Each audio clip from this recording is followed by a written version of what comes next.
નરેન્દ્રભાઈ મોદી આજે બિન one side બધું ચાલે છે, એનું કારણ શું છે?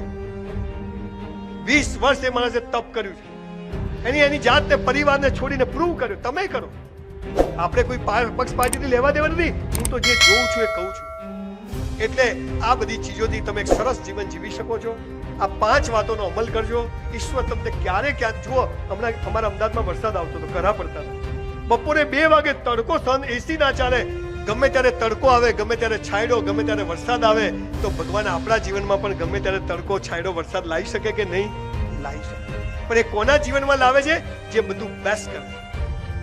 બેસ્ટ કરો. સાહેબ ચપ્પલ કાઢીને આમ સીધા જ કાઢો. જે કરે નાનામાં નાનું કામ બેસ્ટ કરો. અને આ તમારી આદત બની જશે ને, અને પછી તમે જુઓ, તમને ખબર નથી ક્યાંથી પ્રગતિ આવી. હું ક્યારે સાયકલ હોટલમાં 400 રૂપિયામાં વેટરની નોકરી કરતો હતો. આજે મારી મસ્ત હોટલ ચાલે. મેં કશું નથી કર્યું. હું કોઈ ભણવામાં હોશિયાર, પણ મેં આ કર્યું. મેં મારા મા બાપને બહુ ખુશ રાખ્યા. હું મારી પાછળ મારી બાનું નામ લગાવું, સંજય મૈનાબેન રાવ. કરો કઈ, કરવાનું કશું નહીં, પૂરું થતું નથી. ભગવાન કોક કરે તો હાલ, ભગવાન તગારું નહીં કરે. બેંકમાં 100 રૂપિયા હોય ને જમા તો હોજ ઉપાડવા મળે, 101 મળે. બેંકમાં 500 રૂપિયા હોય, પાકિસ્તાનથી મેનેજર આવે તો 500 તો ઉપાડવા મળે. તો પહેલા જમા તો કરાવો. અને જમા કેવી થાય છે? બધું બેસ્ટ કરવા. જમા કેવી રીતે થાય છે? મા બાપને ખુશ રાખવા. જમા કેવી રીતે થાય છે? શિક્ષકોનું રિસ્પેક્ટ કરવા. જમા કેવી રીતે થાય છે? જીવન સાથી નક્કી છે, જે મળે એની જોડે જીવી લેવું. હું હમણાં જયપુર ગયો તો, અઠવાડિયે આવ્યો તો બધાની વાઈફ ફોન કરે, કેમ આયા નહીં? મારી વાઈફ કે ફોન જ ના કરે. મેં તો ઘેર ઝઘડો કર્યો. એટલે મેં તું ફોન કેમ નહીં કરતી? મને કે બળદિયો જાય ક્યાં, હાજે ખૂંટે જ આવે. લગ્ન એટલે શું ખબર છે? 2 વિચિત્ર માણસો ઓળખાણ વગર લગ્ન કરે, આખી જિંદગી ઝઘડા કરે, સુધરે નહીં તોય ભેગા રહે, આનું નામ લગ્ન. અને જો મા બાપની આંખમાં આંસુ આવી ગયા ને બોસ, તો લખી રાખજો, નર્કમાં જગ્યા નહીં મળે. અને કોઈ સ્વર્ગ નર્ક ઉપર નથી. બધી ડફોળ બનાવવાની વાતો છે. સ્વર્ગ છે ને સ્વર્ગમાં અપ્સરાઓ છે ને અહીંયા ઓછી છે. ઉપર બધું મળે છે, અહીંયા બધું મળે છે. અહીંયા જ સ્વર્ગ, અહીંયા જ નર્ક. જીવતા આવડે તો મજા છે. સાહેબ આ બેસ્ટ કર્યું. ઈશ્વર પર શ્રદ્ધા રાખી, મા બાપને ભગવાન માન્યા. એક સામાન્ય દરજીનો છોકરો આજે તમારી સામે ઉભો છે. 2 કરોડ લોકો એને સાંભળે છે. આ મા બાપના આશીર્વાદ છે. આમાં ભેગી વાત કરું, શિક્ષકોને પગે લાગજો. બધા શિક્ષકો સારા ના હોય, પણ કોઈ 2 શિક્ષક, કોઈ 1 શિક્ષક જેને તમારું જીવન બદલવામાં રસ છે, એને જાહેરમાં પગે લાગજો. એ સ્કૂલની અંદર પરથીભાઈ બેડા ના મળ્યા હોત તો ઘડિયા ના આવડ્યા હોત. એ સૂર્યાબેન પટેલ ના મળ્યા હોત તો વેશભૂષા હરીફાઈમાં નંબરો ના આવતા હોત. એ અમારા પંચાલ સાહેબ ના મળ્યા હોત તો હું વક્તૃત્વમાં એમાં આગળ ના ગયો. એ નવીનભાઈ ના મળ્યા તો કેટલા શિક્ષકો.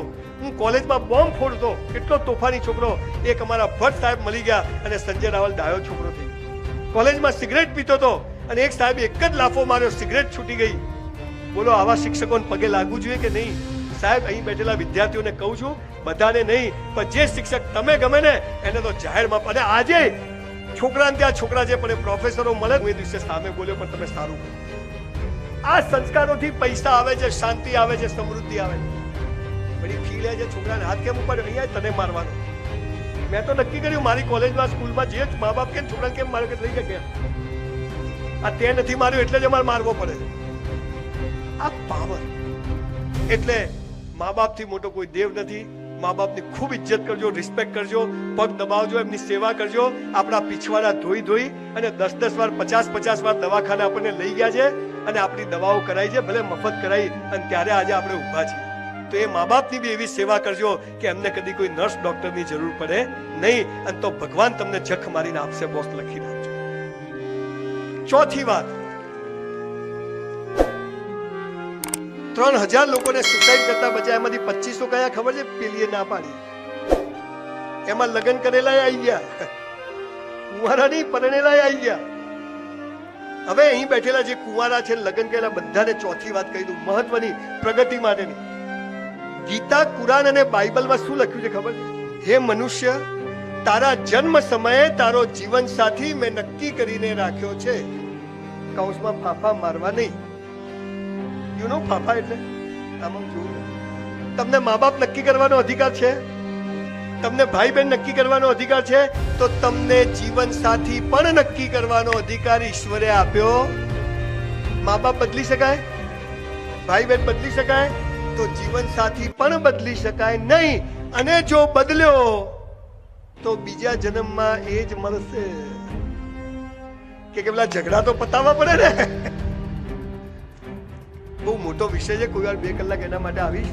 આજે એટલું કેવું છે કે જે મા બાપ ભાઈ બહેન ને જીવન સાથી, કુરાનમાં લખ્યું છે કે તારું જોડું મેં બનાવીને મોકલ્યું છે, ધર્મગ્રંથો કહે છે કે લખ્યું.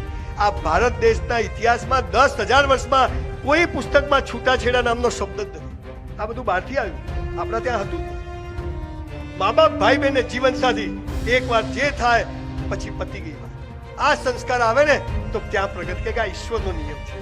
બહુ મોટો વિષય છે, બહુ લાંબી વાત છે, પણ એટલું તમને કહું, મારી કોલેજમાં એક છોકરી હતી, મને બહુ જ ગમતી, બહુ રૂપાળી હતી. મારી સામે જોવે જ નહીં. હું માથામાં પામોલીન તેલ લગાવું, હતું જ નહીં. અમારે નાહવાનું, કપડાં ધોવાનું એક જ સાબુ, ઘરમાં માથામાં નાખવાનું, વાપરવાનું એક જ તેલ. પણ મને બહુ જ ગમતી, પણ એકદમ રૂપાળી છોકરી, એટલે જોવે નહીં. પછી અમે એકવાર પ્રવાસ જતા હતા, બધા બસમાં ચડવા ગયા, મારો હાથે આ મળી ગયો. મને હાલી આવી મજા એમ. તો ભાઈ છોકરી કે દેખતો નથી, માપમાં રહેજે. હવે આમાં શું માપ? હવે અડી ગયો તો અડી ગયો, પણ હતી સરસ. બસમાં બેઠા, ભાઈઓ આ બાજુ, ભાઈઓ આ બાજુ, ભારત મારો દેશ છે. લગ્ન કરવા પાકિસ્તાન જવાનું. ખરેખર આ ભારત મારો દેશ છે, કાઢીને આ ભણાવવું જોઈએ. ભૂલો ભલે બીજું બધું, મા બાપ ને ભૂલશો નહીં, અગણિત છે ઉપકાર એના, એને વિસરશો. આપણે સાલું મા બાપ ને એમ કેવી કહીએ કે તને બોલતા નથી આવડતું, તમને સમજણ ના પડે. હાઉ ડેર બી. અત્યારે બી આવું તમારી બાકી ક્યાં જાય છે? મેં અમદાવાદ. કેમ જાય છે? મેં સેમિનાર. કોનો સેમિનાર? કોને બોલાયો? ડોસી કેટલા સવાલો પૂછશે, જવાબ આપ, જવાબ આપ. રાતે કેટલા વાગે આવશો? બધું કહેવાનું. પાછું ના કહો તો હવે તું મોટો થઈ ગયો, એટલે આપણી તો હવા નીકળી ગઈ. મા બાપ થી કદી મોટા થવું નહીં બોસ. મા બાપ ના આગળ છોકરા રહેવું, હે ને? અને તો એમના જે આશીર્વાદ છે ને, ગુરુત્વાકર્ષણ ઓક્સિજન જેવા દેખાતા નથી પણ છે. અને જો એમની આંખમાં આંસુ આવી ગયા તો પથારી ગોળ. એટલે ચોથી વાત શું છે? જીવન સાથી નક્કી છે. એ છોકરી, અમે પ્રવાસ લઈને આવ્યા, પછી મારી સગાઈ નક્કી કર્યા, અને જયારે છોકરી જોવા ગયો ત્યારે એ જ છોકરી પાણી લઈને આવી. અને આજે મારી વાઈફ છે, 35 વર્ષ થયા, હજી મેં બદલી. લગ્ન એટલે શું ખબર છે સાહેબ? તું જેવી હતી, જેવી છે, જેવી હોઈશ, તું જેવો હતો, જેવો છે, જેવો હોઈશ, આપણે સાથે છીએ, અને લગ્ન કહેવાય. બાકી બધો વેપાર કહેવાય, હે ને? આ સમજણ સાથે જીવીએ, જે કરીએ તે બેસ્ટ કરીએ. આજથી બધા ઘરમાં નવા કપડાં પહેરજો. તમે મજામાં રહો ને, કોઈ ગમતું નથી. તમે જુઓ, તમે ઘરમાં નવા કપડાં પહેરશો ને, તમે હસબન્ડ ઓફિસ થી સાંજે ઘેર આવે, તમે નવા કપડાં પહેર્યા ને, હું કોના ઘેર આવી ગયો? અચ્છા, હસબન્ડ ઓફિસ માંથી એકદમ માથું બાથું ઓલાઈને ઈન બીન કહીને ઘરે આવે ને, પત્ની કે ક્યાં ગયા હતા તમે? આ હાજે ફેદાયેલો, હાજે રેડી ક્યાંથી આવ્યો? તમે મજા, છોકરું ઘરેથી આવીને દફતર ફેંકી દે તો મજા, પણ છોકરો એને દફતર મૂકીને મમ્મી નાસ્તો, તું સ્કૂલ ગયો તો કે નહીં? તમે મજામાં કોઈને ગમતું જ નથી.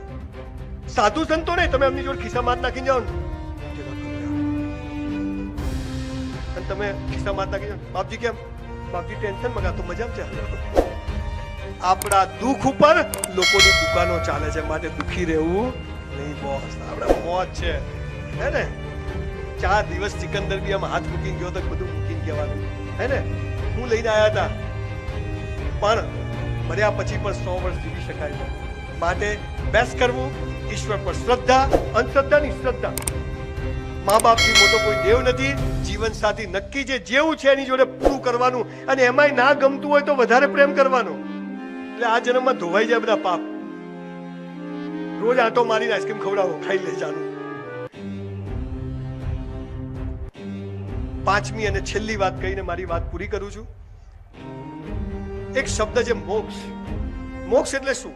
ઇસ્લામમાં જે કે કયામતના દિવસે અલ્લાહ બધાને ઉભા કરશે, હિસાબ કિતાબ કરીને, એ પ્રમાણે મતલબ કે આ જન્મ જન્માંતરમાંથી મુક્તિ.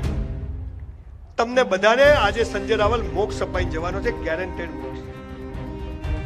જનક રાજા જેવો, સરદાર પટેલ જેવો, ગાંધી જેવો. કેવી રીતે? સરદાર પટેલનું નામ સાંભળ્યું હશે બધાએ, વલ્લભભાઈ પટેલ, દેશનો ગૃહમંત્રી.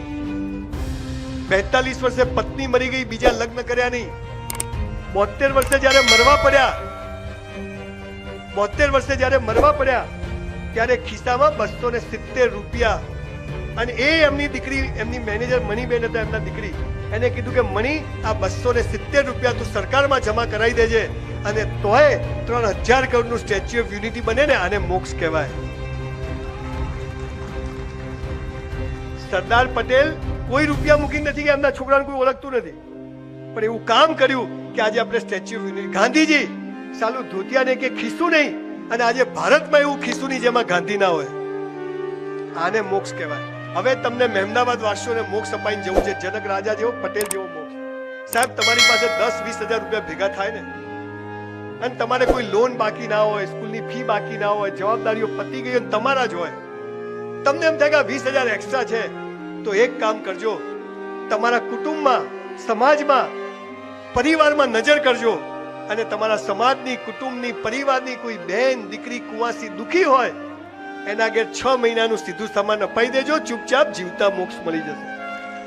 જીવતા મોક્ષ મળી જશે. ખૂબ બનાયા મંદિરો, ખૂબ બનાવી મસ્જિદો, ચલો થોડા માણસો પણ બનાવીએ, ચલો થોડા માણસો પણ બનાવીએ. આપણે સાલા ગાડીમાં ફરીએ અને આપણી બેન પાસે સ્કૂટર ના હોય, અરે આપણો બનેવી ગમે તેવો હોય, બેન મારી છે.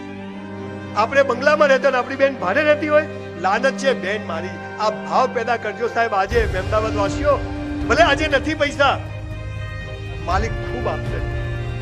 ભગવાન તો શોધે છે સારા માણસોને, આપણે હાલા પિત્તલ થઈ બેઠા છે.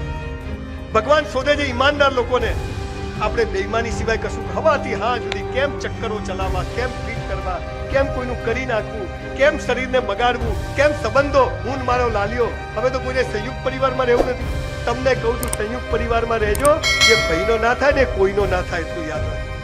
ભેગા રહે. આ બધી વાતોથી એક સંજય રાવલ તૈયાર થાય છે. સૌજી ધોળકિયા 10-10 હજાર કરોડનું ટર્નઓવર કરે છે, 150 જણનો પરિવાર એક સાથે રહે છે, બિઝનેસ કરે છે, એટલે ભગવાન આપે છે.